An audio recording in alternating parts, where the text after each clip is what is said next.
This is your WWE Greatest Royal Rumble review from the King Abdullah International Stadium in Jeddah, Saudi Arabia. I am the Solomonster.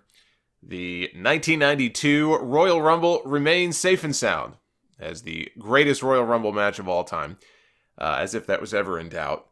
This one had its moments, and perhaps the greatest botch that I've ever seen in all of my life by Titus ONeil. I thought, now, on the Titus, I can't get this Titus thing out of my head, even here the next morning as I record this, but I did think, for a brief moment, that maybe it was a planned comedy spot. This was just, it was too perfect, too good to be true. Maybe it was a planned comedy spot. But then I realized that Titus is not exactly the most graceful person in the world. There ain't no way that he stuck that landing as perfectly as he did by preparing for it. There's just no way. I mean, Titus is a talented guy, but only to a point. He ain't that talented. So I'll talk more about that when I get to the Rumble match itself. But I will say that moment will live on for generations of wrestling fans to come. Long after you and I are gone. This was the night that Titus earned himself a rightful spot in the Hall of Fame. On the whole, the entire show, I thought, was entertaining enough. On a scale of 1 to 10, I'd probably go 6.5, maybe a 7. I wouldn't go higher than that. I say 7 only because in the case of the 2 world title matches, I thought the WrestleMania rematches that we saw here on this show were actually better than the matches we got between the same people at WrestleMania itself. But the finishes at WrestleMania were far more satisfying. So that was kind of the trade-off here. Better overall matches on this show, I thought, of those championship main events. But those 2 finishes were really underwhelming. They served a purpose to further, certain storylines. But in a vacuum, they sucked. See what I did there? Anyway, Twitter poll results so far, over 3,500 votes and counting at Solomonster. You can still vote. The poll is open because not everybody is going to watch this show at the same time. 50% thumbs up, 24% thumbs down, 26% of you said you did not watch. Now, I don't usually throw that third option in there. I hate doing that. I feel like it skews these polls, even though everybody always says to me, you got to put a third option in there. You got to put a third option in there. Because Twitter, and this is the fault of Twitter, Twitter will not allow you to see the results of a poll unless you vote. So you're always going to have some people who just vote up or down just so they can see the poll results, and that's stupid. It's not their fault. I mean, Twitter should fix that. But I hate doing that because, if you give people a third option, like a maybe or a so-so or whatever, you give people an out, they're always going to take it. So I like going thumbs up, thumbs down. But in this case, I figured it's only fair because there was this controversy going into the event. Some people were upset about the women thing, and I'm not going to watch. That's what they claimed. And the fact also that the show aired at noon Eastern, when a lot of people were at work or a lot of people were at school. So I just felt like I had to throw it in there. But 50% of you did vote thumbs up on the show, which is still more than thumbs down.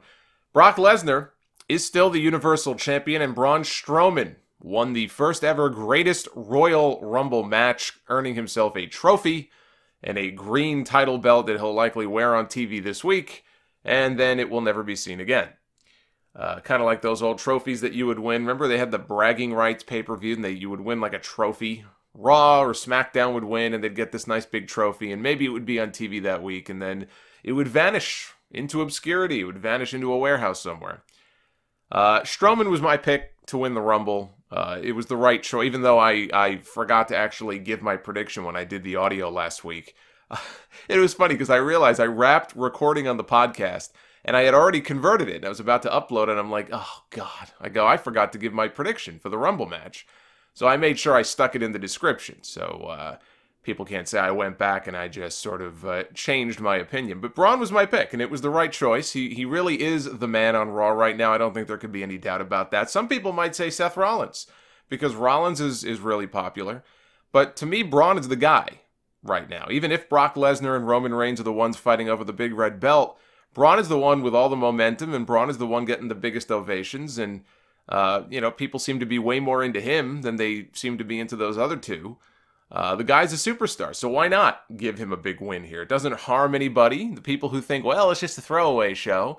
Well, okay, so it doesn't, it's not like it harms somebody else, so because Daniel Bryan didn't win or somebody else didn't win. But I do think they could use this, and they can point to this, the biggest Royal Rumble of all time. And before this, Alberto Del Rio had the credit for winning the biggest Royal Rumble of all time, and now that honor goes to Braun Strowman. So it was a nice little win for him here. Brock Lesnar's win is interesting because that brings him that much closer to eclipsing CM Punk's 434-day reign as the WWE Champion. I understand these are two different titles. This is the Universal title, and that was the WWE title. But the fact remains, right? The key title in the company at the time was the one that Punk had. And the key title in the company right now, clearly the way it's positioned, is Lesnar's belt. And as close as he is getting to eclipsing Punk's record, if he does so, that would make him the longest reigning champion of the modern era in WWE. Now, obviously, this is not counting Okada's run in New Japan. We're going to put that off to the side. Nobody can touch that right now.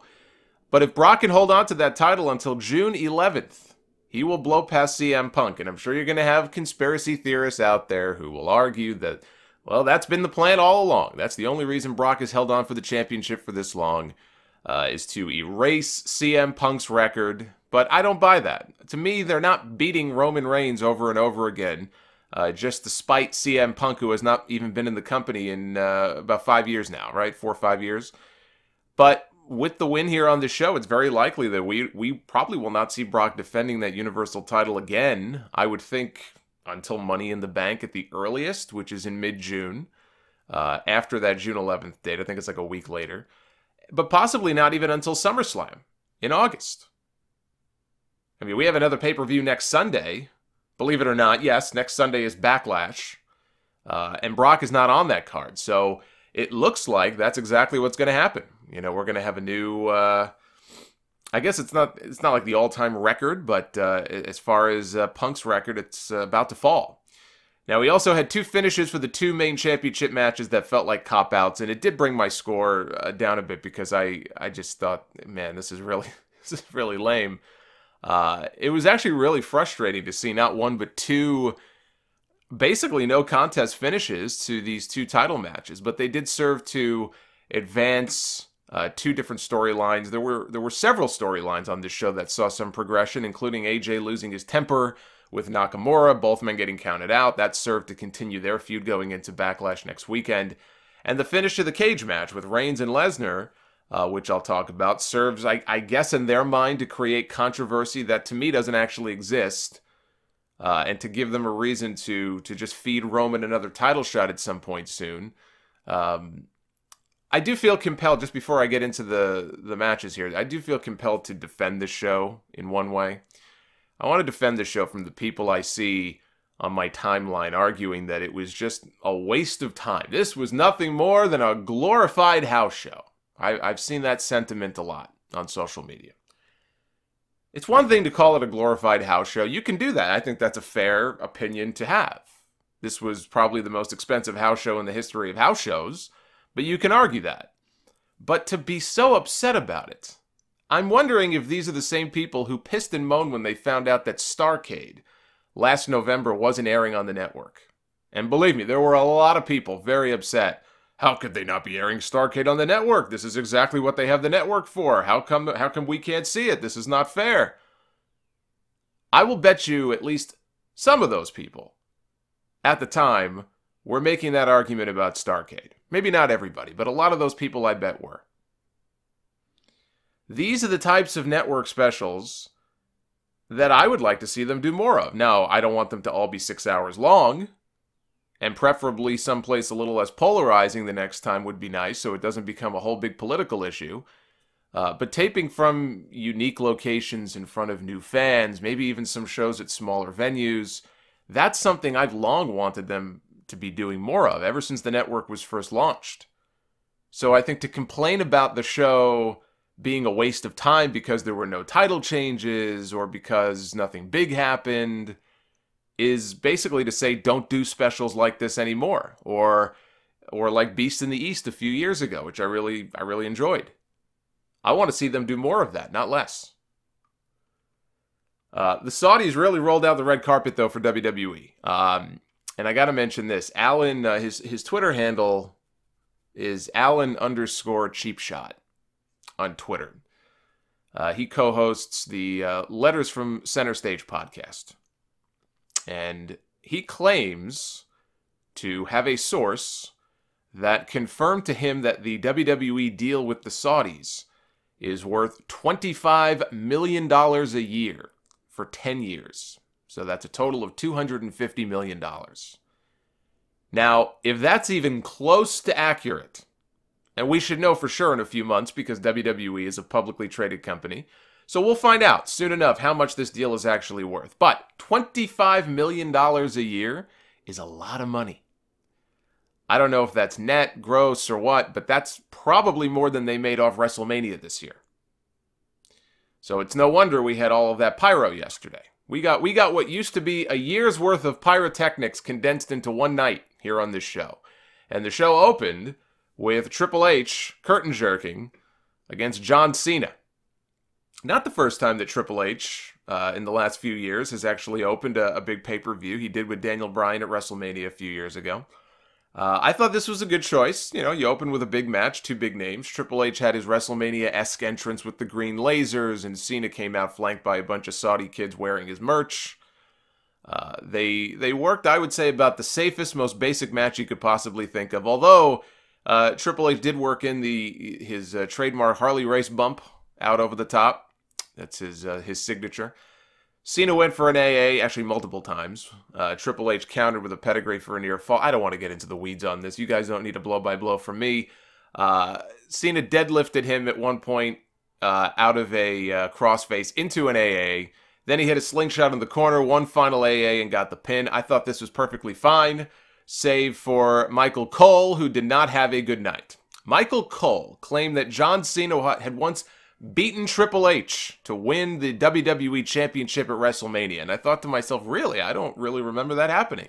I remember them having a match at WrestleMania in Chicago, but John Cena was the champion going into that match. So he actually retained the title that night. And I was thinking, I know that the rumor is that they were going to wrestle the next year, but they didn't. I'm like, what is this phantom match that Michael Cole is referring to? And obviously it doesn't exist. He messed up. Which, look, it happens, right? He's not perfect. People mess up. JR messes up. Everybody messes up. Then, during the SmackDown Tag Team title match later on, Michael Cole killed Sergeant Slaughter. Eric Rowan was giving Jey Uso a noogie, which Cole said was a move made popular by the late, great Sergeant Slaughter. Which, imagine if you're Sergeant Slaughter, or his family, sitting at home watching this show, only to find out that Michael Cole killed you off. Now, Cole did apologize later on for it. All that, though, okay, those two things, and I think there was one other screw-up that he made. All that on the same show where he, Michael Cole, of all people, of all the nights to do it, went after, I think it was Byron Saxton at one point, for not doing his research. For the record, Sergeant Slaughter is very much alive, and I think he's going to have a word with Michael Cole the next time he sees him. Cedric Alexander and Kalisto for the Cruiserweight Championship. I thought this was a great match. Really good night for Kalisto in particular. You know, we've seen this guy botch things left and right, and sometimes just things don't go his way. But the guy was on his A-game on this show. Didn't have a lot of heat, but he nailed a springboard Spanish fly on Cedric Alexander off the top rope in this match. That has to be seen to be believed. That was one of the spots of the night. And then later he went for the Salida del Sol, but Cedric countered it into a nasty-looking lumbar check for the win. Great stuff. I thought this was great. We had Woken Matt and Woken Wyatt beating Sheamus and Cesaro to claim the vacant Raw Tag Team titles as their own in the most predictable match of the night, given that the bar is now on SmackDown. We all knew how this one was ending. I thought this was average. It was an average match. Bray wiped out Sheamus with Sister Abigail, followed by the assisted twist of fate, I guess an elevated twist of fate you would call it, for the win. So Matt Hardy and Jeff Hardy are now both champions, although on separate brands, which leads me to the next match. Jeff Hardy and Jinder Mahal for the United States Championship. All you need to know about this match is that Jeff Hardy went for a whisper in the wind. He totally missed Jinder. Maybe he saw a ghost, I don't know. But he missed Jinder, and he crashed to the mat. Now, it's not Jeff's fault. When Jeff is throwing his body and twisting his body in the air like that, you got to be in position. Jinder was out of position. Which again, look, it happens. It's bad enough that Jinder Mahal was out of position and made Jeff Hardy look like an idiot. The man who held the WWE title for 6 months last year and was put over people like Randy Orton and Shinsuke Nakamura multiple times. He sold for this whisper in the wind anyway like he had been hit. And he fell to the mat like he had been shot.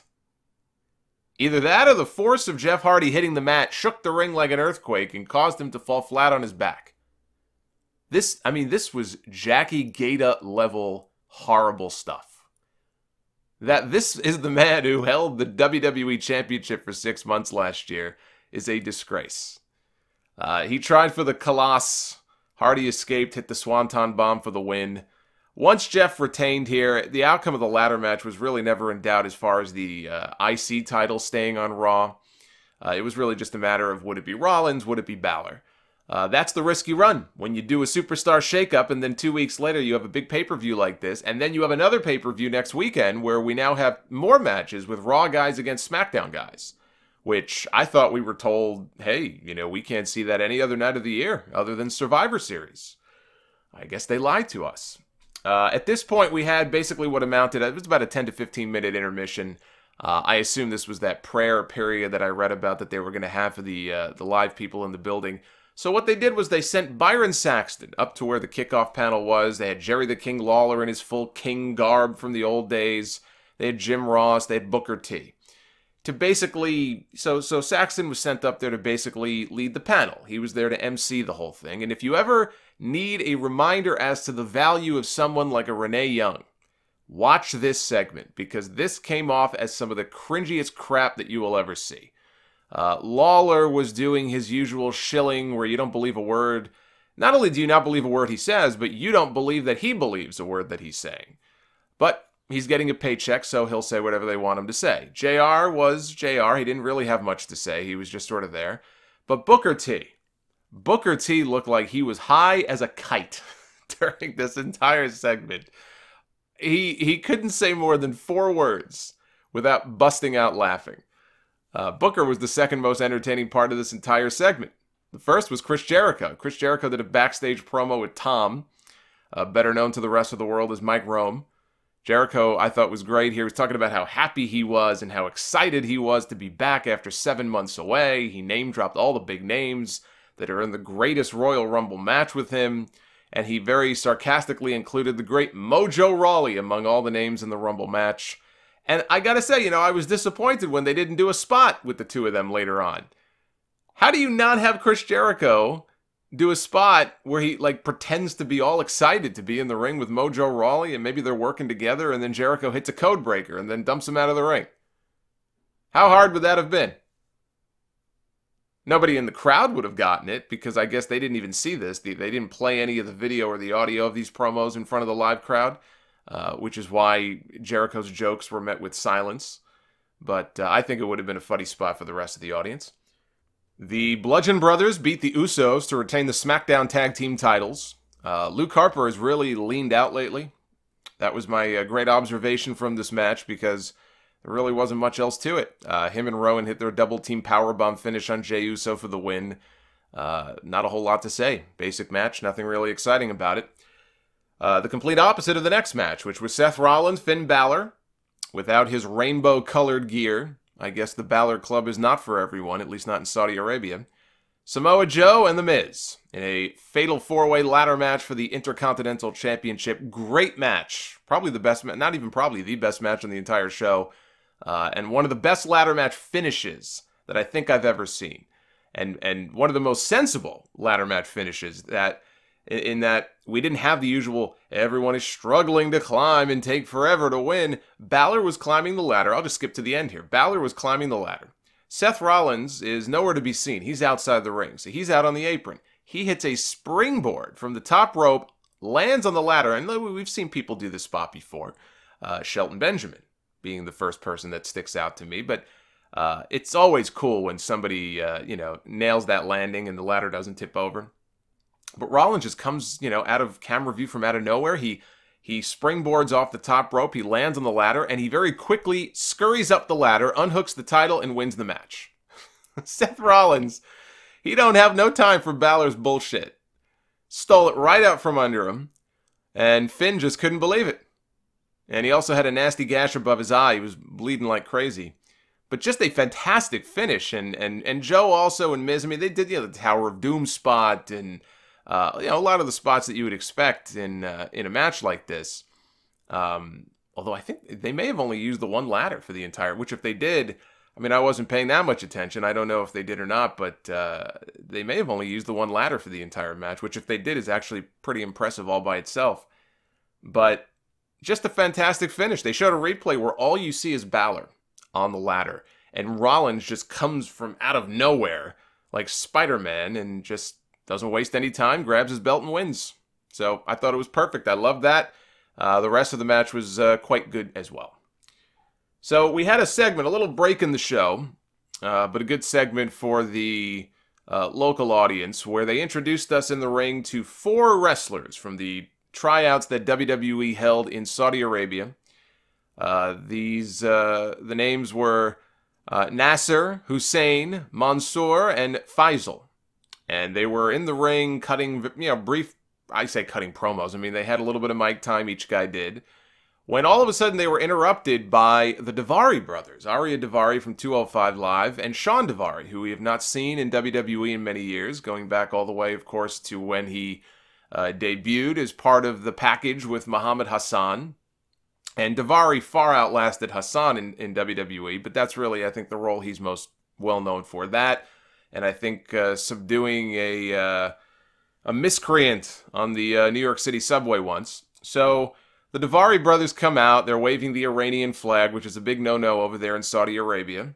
And so that got mega heat, and Arya cut a promo on all 4 guys, and he was calling them wannabes. And then, Sean Daivari got on the mic, and he got shoved on his ass, and I think it was Hussein hit a power slam on Sean. So each guy took turns getting their licks in. And, the crowd was really up and down for most of the show, and I saw a lot of complaints also about, oh, this crowd sucks, this crowd is dead. It was in parts, and maybe it was because I was watching with a few other people, so I wasn't, glued to the TV listening to every pin drop in the frickin' building. So to me, it didn't really come across as any more of a dead crowd than you would find on a typical Monday Night Raw. And they actually came very much alive during certain parts of the show. This was the one part of the show where they just came alive more than anything else. They ate this thing up. They booed the hell out of the Daivaris with the whole Iranian thing, and then they went nuts for these 4 guys when, they each had their time to shine. And I thought it was really smart of them to include this segment in the show because not only did it get the biggest reaction of anything on the entire show, but it made those 4 guys look like stars.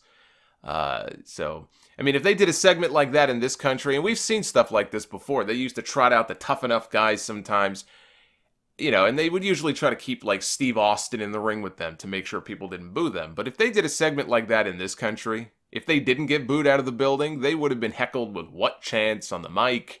It was actually nice for a change to not have some of the dumb chants and the beach balls. AJ Styles, speaking of balls, we had Nutcracker Nakamura challenging AJ Styles for the WWE Championship. I thought this was better than their WrestleMania match, and their WrestleMania match was good. I thought this was very good. I really liked this match, despite the lame finish, which I at least understood why they did it. Styles went for the phenomenal forearm. Nakamura moved out of the way. AJ almost hit the referee, but stopped short. But in those few seconds with the referee distracted, Nakamura saw an opening, and he hit his signature ball-busting low blow. Rolled up AJ, but AJ grabbed the bottom rope, broke up the pin. So now the action spills out of the ring. AJ tackles Nakamura over one of the announce tables. He just lost his temper here. He threw Nakamura into the barricade. He's beating the crap out of him. Both guys get counted out. A double countout in a WWE title match on pay-per-view. Normally that would be infuriating, but this was this was just a means to an end, right? This was to set up their match at Backlash. They're having another match next Sunday. The finish made sense if they weren't going to take the title off AJ, but the thing with Nakamura is Nakamura now has had 4 chances at the WWE Championship on pay-per-view dating back to last August. Twice against Jinder Mahal and now twice against AJ Styles, and he has yet to win the big one. He has fallen short all 4 times, and so now he may well win the championship at Backlash. I'm going to wait until next weekend on the podcast to do my predictions, but he could very well win that title next Sunday. But that would be lucky number 5. And it reminds me of Batista. Actually, it reminds me of Roman Reigns right now, but it reminds me of Batista in 2006, 2007, I want to say. How many title shots did it take? It was to the point where people were actively making fun of it. How many title shots did it take before this guy finally won back that World Heavyweight title? It was absurd. It's like, yeah, if you keep feeding somebody title shots, is it really that impressive if you get to match 6 and they finally win? Like, what are you looking to accomplish when you drag something out like that for so long? I think there was a stretch where Edge beat Batista on pay-per-view like 3 or 4 straight times, and he still got another title shot. So they either need to flip the title of Backlash or move on. There's plenty of new faces now after that shakeup on SmackDown for AJ to mix it up with. I can go either way. I'm loving Nutcracker Nakamura has been very entertaining to me so far. So if they want to put the championship on him, I'm all on board. But if they want to keep the belt on AJ, I'm fine with that too. We have The Undertaker against Rusev in a casket match. This was Undertaker's first casket match, we were told, in nearly a decade. Survivor Series 2008, when he beat Big Show, was the last time we saw him in a casket match. This was Undertaker's greatest hits. He played his greatest hits just like he did at WrestleMania, only this went longer. And Rusev, unlike John Cena, actually got some offense in. Undertaker, I thought, looked good for the time that he was in there. I can't knock it. He looked good.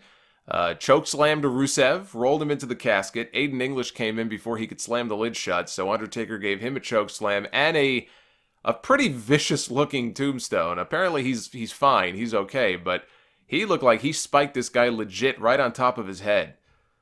He rolled Aiden into the casket right next to Rusev and shut the lid to win the match. And so I guess it's see you next year, because I don't think there's anybody in the world who believes after this that a casket match against Rusev is going to be the final match of The Undertaker's career. So really, it's just a matter of who they decide to match him up with in New Jersey next year at WrestleMania. I have to say, I do envy the man. I do envy The Undertaker in that I have not seen his pay stubs or anything like that, but I'm almost certain that if Undertaker was a degenerate gambler who pissed away all of his savings at the craps table, that he would be able to retire just off the money he made in the month of April alone. What do you think this guy pulled for that John Cena match at WrestleMania and the match here? Especially with all the money the Saudis are probably paid for this show.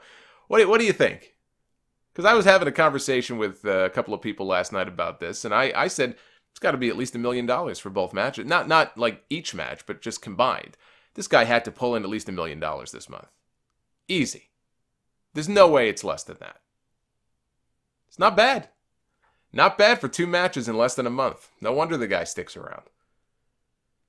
Brock Lesnar and Roman Reigns for the Universal Championship inside a steel cage. Much like AJ and Nakamura, which was a better match than this, I thought this was better than the match that Lesnar and Reigns had at WrestleMania. This was shorter, but look, I'll always take a shorter, more action-packed match than a longer, boring match. And so this was better, I thought, than that, but that's not saying much. Because both matches, really, were basically, here's the formula. Okay? Formula is F5, let me go back. German suplex, F5, Superman punch, spear, Superman punch, F5, Superman punch. It's like I'm back at the arcades as a kid, watching people spam the controls. I laughed out loud, though, when Roman came out and I heard boos. Not even 7,000 miles around the world can this guy get anything close to like a big babyface reaction. It's just not happening. Paul Heyman was there. He slammed the cage door on Roman's head at one point when he tried to escape. He slid a chair into the ring to Brock. He went to use it. Reigns, though, hit another spear. So Brock drops the chair. Roman picks it up. He starts battering Lesnar with chair shots, followed by yet another Superman punch. And then came the final spear, which sent both guys crashing through the cage panel to the floor. I mean, you saw... One of the cool things about this was that on the replay, the super slow-mo replay they showed, you could see the nuts and bolts, like, shattering and flying into the air as they busted through this cage.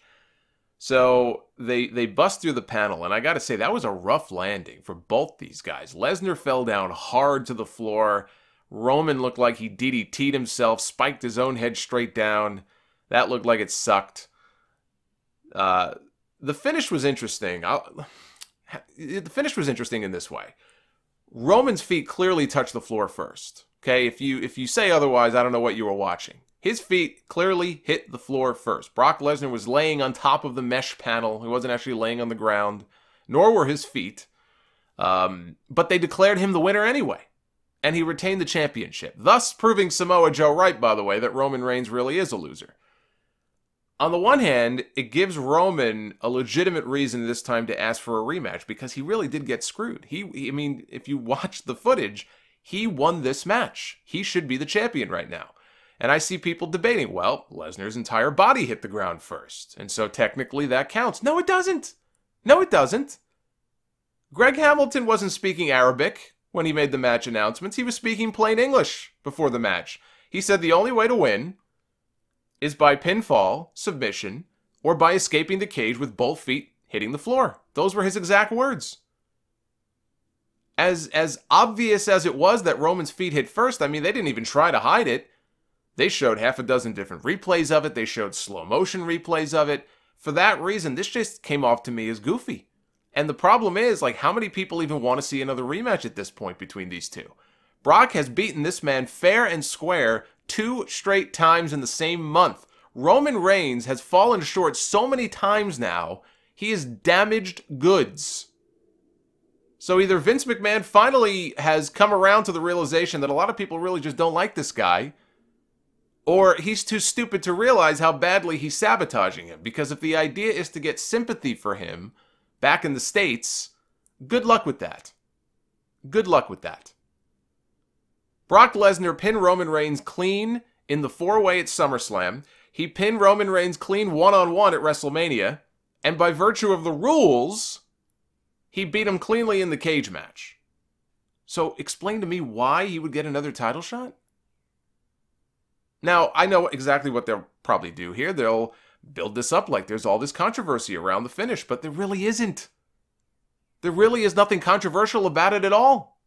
I mean, now, yes, they can explain Roman getting another title shot. They really couldn't before. I was kind of scratching my head as to why he even got this match. Now they actually have a reason to give him a rematch, because there's no controversy here. His feet touched. He should have won. But the guy is a loser. He's been booked like a loser. And I think he should move to the back of the line. It's time to move on. It's time to find somebody else, because he is damaged goods at this point. And then it was time for the 50-man greatest Royal Rumble match. They went with 90-second intervals. I thought for sure they would do 60, but they did not, or at least they claimed they were doing 90. I didn't time it each time. Which has to make this, I would imagine, the longest Royal Rumble match of all time, at least televised anyway. I mean, I think this fell just short of 90 minutes, right? About 80 minutes, maybe? I can't think of another Rumble match on television that ever went that long. I know they've done some Rumbles as, like, gimmicks going back even to the 90s on house shows. So I can't sit here and say for sure there's never been one longer, but if there is, I'm not aware of it. I thought the real problem with this match was too much filler. And it's the nature of having 50 spots to fill, I get that, but there were far too many scrubs in this match. I'm sorry, that's just the way it is. That's what they are. That's what they were. I really wish they would have booted even half of those lower card guys and just allowed some of the big names from earlier in the card to come back out and participate in the Rumble match itself.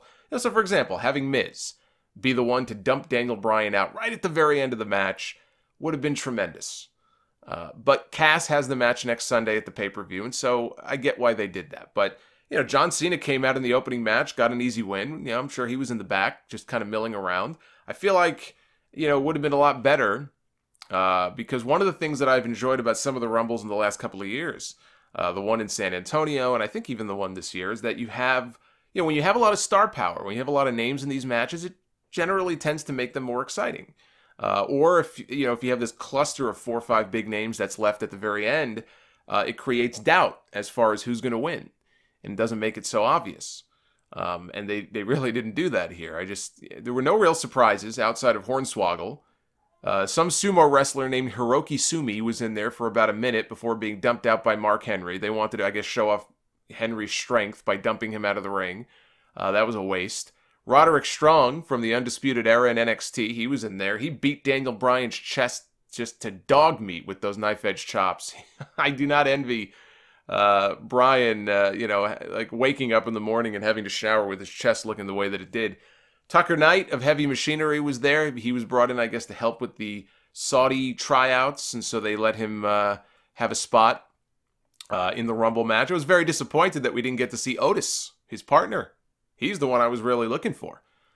We also got Dan Matha, who has not been seen since Samoa Joe beat the snot out of him once on NXT. After weeks of video packages touting Dan Matha is coming, Dan Matha's debut in 2 weeks, Dan Matha's coming next week. All they did in these videos, by the way, was zoom in as close as they possibly could on his disgusting back knee. That's like the only main thing I remember about that was just those disgusting videos where they just zoomed in on his chest and they zoomed in on his back, and it was like, ugh, you should at least put a warning up before you do something like that.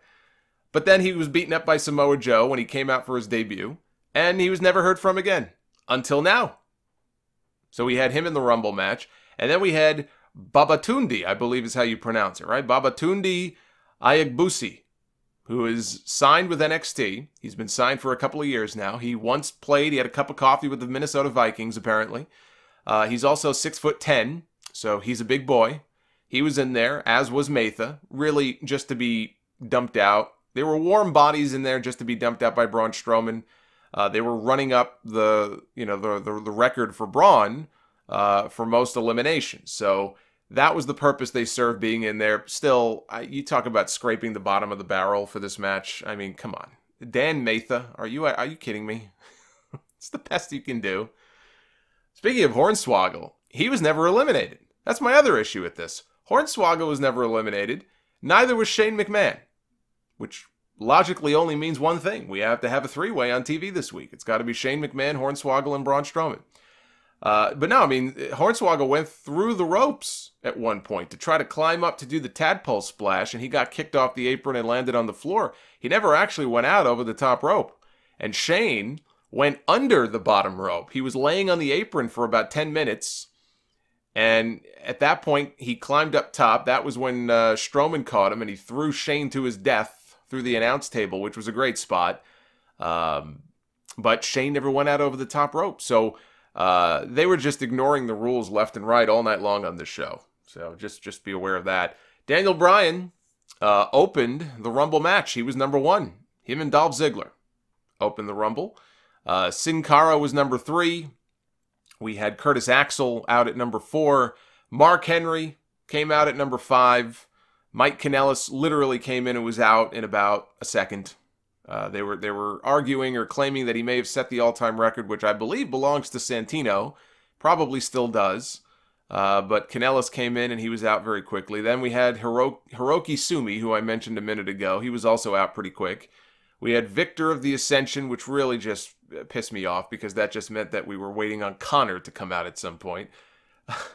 Kofi Kingston came out. The same Kofi Kingston who Xavier Woods on Twitter a few days ago said that his dream, his goal, is to see Kofi Kingston one day win the WWE Championship. He himself does not even want the title. He wants Kofi to have it. Xavier would be perfectly content living out his boyhood dream and winning King of the Ring. But he wants to see Kofi Kingston one day win the WWE title. You know what? We've had Jinder Mahal win the WWE Championship. Who is to say? Who is to say that one day Kofi Kingston, maybe it's because he splits from the New Day and goes heel, I don't know, but maybe one day, as long as he's been around for, maybe one day Kofi will have his shot.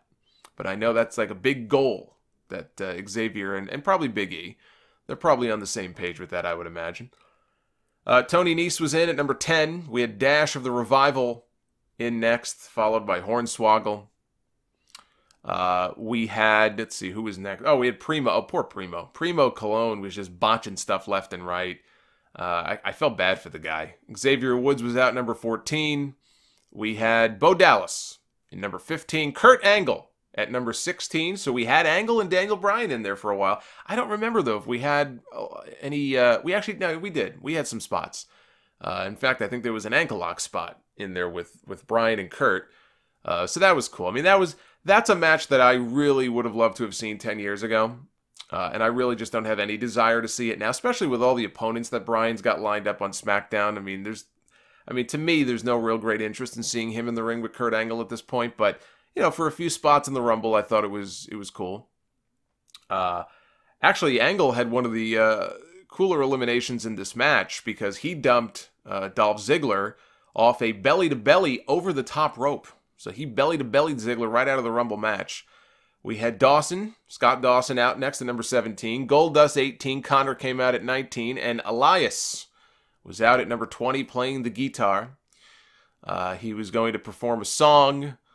And instead he ended up eliminating not one, but two people. He eliminated Xavier Woods and Kofi Kingston. Luke Gallows came out number 21. We also had Rhino at 22. Drew Gulak, 23. Tucker Knight. Followed Bobby Roode. Fandango was out next. Chad Gable at number 27. He actually lifted Tucker Knight. Tucker Knight is a big dude, every bit of 350. And Chad Gable got him up on his shoulders, hit an electric chair. I'm telling you, Chad Gable, man. I was talking about him a couple of weeks ago and some of the stuff I saw him do back in NXT with Baron Corbin, the Chaos Theory. This guy is the real deal if they give him a shot to shine. We had Rey Mysterio out at number 28. Mojo Rawley, Chris Jericho's favorite wrestler, out at number 29. Tyler Breeze came out at number 30. Big E was 31. We had Apollo Crews. Actually, I'm sorry, Carl Anderson, number 32. Apollo Crews, who now has his last name back. So I guess he put out a reward, and somebody paid the reward and returned his name to him. So he came out number 33. Roderick Strong from NXT was out number 34. Randy Orton, 35. We had Heath Slater at 36. We had Babatunde from NXT, the former Viking. He came out number 37. Baron Corbin was out next. And then came at number 38, Titus ONeil. And I don't even know what to say about this other than this was the absolute greatest thing that I saw, not only all night, it may be the greatest thing I saw all year. When this year is over, it may still be the greatest thing that I've seen. Titus O'Neil's coming out. And the announcers are not playing this up like it's a joke or anything. Michael Cole says, you know, here comes the leader of Titus Worldwide. And not only that, but as Titus is about to hit the ring, they cut away. So you would think if this was something planned, they would have kept the camera fixed on him, but they cut away. But the announcers, they see him fall. We can't see it. They see him fall, and they lose their shit. Corey Graves legitimately could not. He was hysterical. He was hysterical laughing. As I'm sure most people who were watching this were. They showed no less than half a dozen different replays of this in both normal speed and slow motion. Supposedly everybody in the back was just absolutely belly laughing at this. I can just picture Vince McMahon on headset yelling at Kevin Dunn to keep rolling the footage over and over again. This is not something that Titus will ever live down, but I have to thank him because this will go down as the greatest botch and probably one of the most entertaining moments in WWE history. He tripped right before he was going to slide into the ring, but there was enough distance between him and the ring where he... And look, it could have been a disaster here because his head was pretty close to hitting the apron. And if it didn't hit the apron, maybe it would have hit like a steel beam or something underneath the ring, and then it wouldn't have been so funny. But because he didn't get hurt, we could all laugh. But he tripped, and he just slid right under the ring to where his entire body was almost completely underneath the ring. His feet were still sort of dangling out, but he just slid under the ring. I thought he was going to come out the other side. How awesome would that have been? So, I mean, look, in a way I feel bad because, you know, he had to know. As soon as it happened, he had to just be thinking in his head, God damn it. God damn it. That they're never going to let me live this down. But look, you know, all the wrestlers are tweeting about it. He took a picture I think it was the next day, of him standing next to the ring. He's kind of poking fun at it. He's being a good sport about it. But this was, I would say, like, go back and watch the show just for this, but you don't even have to. Just go on Twitter or Facebook. You're going to see a gazillion memes and GIFs of Titus ONeil doing the Titus slide underneath the ring. This was just fantastic. Michael Cole, that was the only, like, shining moment of him on this entire show. Michael Cole was just, he would not let this go. He just could not believe what he had just seen. So anyway, Titus came out number 38. Made this entire show worth it, by the way.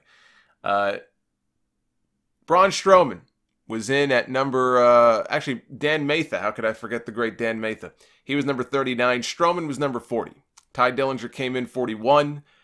Braun was just a wrecking machine. He was dumping people out left and right. Kurt Hawkins came in, and we had Bobby Lashley came in, I think, at number 44. I jotted down 44 next to Lashley's name. And Great Khali came out at number 45. And he gave the brain chop to a couple of people. He gave a brain chop to Daniel Bryan, of all people, who has had a history with concussions. So, yeah, he gave him the brain chop. And, seeing people have to sell for it is just completely ridiculous. But, look, I mean, how much more ridiculous, I guess, is it than the worm, right? Or the people's elbow. So, it is what it is. But Kevin Owens came out number 46. No Sami Zayn in this match. And I don't know for sure what the reason is, but I guess there's been a lot of chatter. Sami is Syrian, and there's no love lost as far as the Syrians and the Saudi Arabians. And so I don't know if it was his personal choice or what, but I would guess it probably was. But there was no Sami Zayn here, and that probably is why. But Owens was 46. Shane McMahon came in at 47. And so obviously, Kevin Owens immediately focused on him. And Shane went after him. Shane with the Shane shuffle. We got the Shane McMahon punches here in this match. Shelton Benjamin came out number 48. Big Cass came out number 49. And the number 50 entrant in the Rumble match was Chris Jericho, who immediately went after Kevin Owens. Actually, Kevin Owens was great because he saw Jericho coming out, and he's just in the ring screaming, "Leave me alone! Why don't you just leave me alone?" So Jericho went after him and, hit the lion salt and some of his other trademark spots. So Shane McMahon is being encouraged by Daniel Bryan at one point to go up top and hit the coast-to-coast on Braun Strowman. And Shane almost tripped and fell. Almost. Actually, it wasn't Strowman. I think it was Owens. But anyway, point is he almost tripped, but he got his balance and hit the move. So Shane hit his big spot there before his elimination, which was a far bigger spot. That was where Braun Strowman grabbed him on the top rope and just chucked him through the air. And Shane had a rough landing through the announce table. So Strowman, he dumped out Jericho. He dumped out Kevin Owens. He dumped out Bobby Lashley. And Bobby Lashley went to pick up Big Cass for the delayed vertical suplex that he does.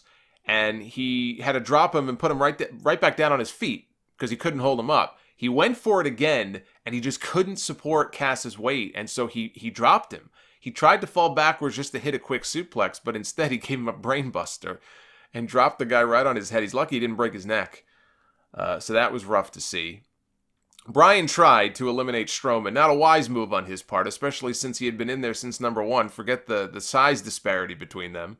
That didn't work. Big Cass, though, he ended up eliminating Daniel Bryan after 1 hour and 16 minutes. The new all-time record for the Royal Rumble time spent in a Royal Rumble match now belongs to Daniel Bryan. Hey, Bryan was out of the ring for 3 years, okay? This guy's making up for lost time. So it was a hell of a performance. His chest and arm looked like just, it looked horrible from all the chops from Roderick Strong. But it was a hell of a performance by Daniel Bryan. He didn't win, but it was a hell of a night for him and puts, I guess, in theory, some heat on Cass now going into their pay-per-view match next weekend. I'm perfectly content, by the way, having Cass be the one to eliminate Bryan, provided Bryan beats him next weekend. But that left Braun Strowman and Big Cass as the final two here in this match. Braun Strowman crotched him on the top rope and was, making him go up and down, shaking the ropes. Braun hit the ropes, came off with a huge running giant shoulder tackle, and he knocked Cass out of the ring to the floor. And so Braun Strowman wins the 50-man Greatest Royal Rumble match. Vince McMahon came out with, I think it was one of the Saudi Crown Princes, to present the big trophy to Strowman. They had this green Greatest Royal Rumble Championship custom-made belt that they gave to him. The green just, ugh, looks like a giant vegetable that he was holding up in the air. And they gave him the big pyro celebration as they went off the air. So it was a nice moment for Braun. Like I said, you know, he didn't win the Rumble this year. He really wasn't involved in anything of substance at WrestleMania. They literally had him teaming with a 10-year-old boy. And so at some point, as over as this guy is, you've got to do something with him. You got to do something of substance with him, whether it's put the title on him or give him a big win in an event like the Royal Rumble. And that's what they did here. And I think it was the right move to make. And somebody asked me on Facebook, they said, is Braun's win here canon? You know, is it officially considered part of the Royal Rumble history? You know, will he be recognized as an official Royal Rumble match winner? I don't know what WWE is going to do, but the answer is yes. It was a televised Royal Rumble match. There's a lot of promotion around it. It was on pay-per-view. It wasn't just a network special. It absolutely is part of the Royal Rumble lineage now, and his win should be recognized as such, as should the 2 new records that were set. Strowman is now the official record holder with 13 eliminations. He beats the old record of 12 held by Roman Reigns since 2014. And Daniel Bryan is the longest Royal Rumble participant of all time, 1 hour and 16 minutes. That beats the 62 minutes that Rey Mysterio set back in 2006. And unless they do another one of these 50-man Rumbles, that record is probably going to live forever. I don't see how anybody can beat it. Unless they do a 60-man Rumble, they can bring back the old World War III WCW match. But it was also the 3rd Royal Rumble match that we have had in 3 months. Not counting 2 Battle Royals that we got at WrestleMania. That is the definition of overkill. And if they're going to be doing one of these shows every year for the next 9 years, if they're going to do another one of these next year, call it Super WrestleMania, like the old video game, or something along those lines, okay? Call it, you know, Saudi Day Night's main event or something. That was really bad. I apologize, but I'm trying to come up with something here. Just please, no more 50-man Rumbles, okay? It was a nice gimmick once. I didn't like it, personally, I didn't like it when they did the 40-man Rumble with Del Rio, and I was happy they never brought it back, and I think there's a reason they didn't do it again after that. This was a nice gimmick, but we don't need 50-man Rumble matches every year. Hopefully this becomes a relic of the past, and they can come up with something completely different for next year. So that was it. That was the Greatest Royal Rumble. Again, like I said, overall, I would give it a thumbs up. I thought it was entertaining enough. I'd go 6.5 to 7 max on a scale of 1 to 10 if you force me to make a decision on that. And now we move on. We have another pay-per-view next Sunday. That'll be Backlash. Roman Reigns, the perennial loser that he is, will challenge Samoa Joe. And, you know, the Nutcracker gets one more crack at the title against AJ Styles. And I think we have Seth Rollins defending the Intercontinental Championship against The Miz, even though they're both on separate brands now. So that's on tap. I'll do another Sound Off Extra review here on YouTube for that show. That'll be late next Sunday, early Monday morning. Shout out to Sal Rex for the great artwork that he provides. I appreciate it. Man is very talented when it comes to that, so I want to shout him out. Follow me on Twitter, @Solomonster. The poll is still up if you have not voted. If you haven't seen the show yet and you've been waiting to see it and then want to vote, the poll's open for another couple of days on my Twitter page. Please support this video. Give this video a thumbs up if you enjoyed it. And listen to the full Sound Off podcast every Sunday. It drops on iTunes, Spotify, and Stitcher, among about 15 other platforms, all of which I couldn't even read all the names off to you right now if I wanted to, but iTunes and Spotify. That's really all you need to know.